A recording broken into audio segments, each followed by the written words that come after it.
أحبك في الله إني أحبك في الله إني أحبك في الله إني أحبك في الله.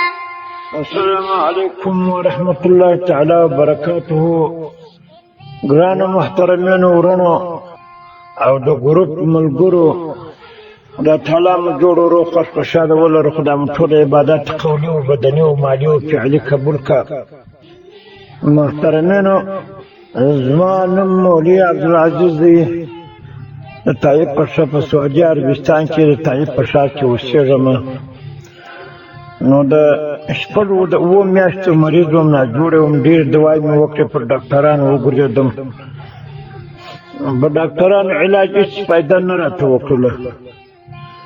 نو بیا په یو میسج کې مې د دغه حاجي مولوي صاحب قدسي دغه ویلډله یو میسج مې ویلډي بالا قرار ما پکښې وکتل لمبر مې هم پیدا کړی لمبر یې پکښې نوشته و بیا مې دا لمبر ور تېر کړی بیا مې زه سره مصلحه وکړه چې ما زه داسې مریض یم د ډېر زمانې.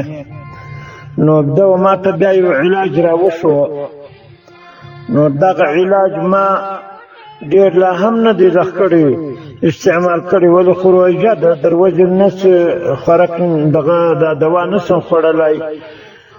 یو ورځ مې لا په که دوه ورځې مې لا په دغه په روژه مات باندې هم وخوړی په پېشلمي مې هم وخوړی. بیا مې اوس دا درې ورځې کېږي څلور ورځې مې دا شی خوړلی دی. زما ناجوړي د هغه شپږ میاشتو د اوو میاشتو ناجوړي مې تر سن مایي تېره ده ما چې لږ لا لرم پاته ده. نو دغه چې زه وخورم دا چې اوس خوله خلاصه وای درې واره ما خوړلی درسره به ختم شوی وای. اوس یې ما ته ډېره فایده کړې ده. الله دې حاجي مولوي صاحب قدسي صاحب ته د دنیا او د آخرت ښېګڼې په نصیب کړي. محترمینو رښتیا هم د ده تورې اوبه چې یو چا ته ورکړې په اخلاص د ده اخلاص ډېر دی د ده شفقت او مهرباني ډېره ده. الله پاک مو دا خلکو ته شفا ورکوي.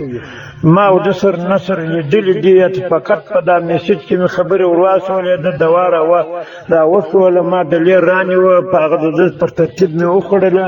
زما مریضي اوس دوې کوټې خلاصه شوې ده یوه کوټه لا پاته ده هغه به هم انشاءالله تعالی ورکه شي هغه به هم خلاص شي. الله دې درته دین و دنیا ورسمه کړي. الله دې د زړه مرادونه حاصل کړي. محترمینو دا زما بیان و چې تاسو ته مې در واستاوه د مولوي صاحب سره رابطه ونیسئ چې هر مرضي مو یې انشاءالله تعالی په فضل د خدای تعالی دی به سبب د دغه مرضي دوا دی درکړي. خدای تعالی به جوړ کړي شافي الله دی د سبب دی.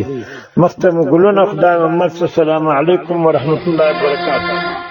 إني أحبك في الله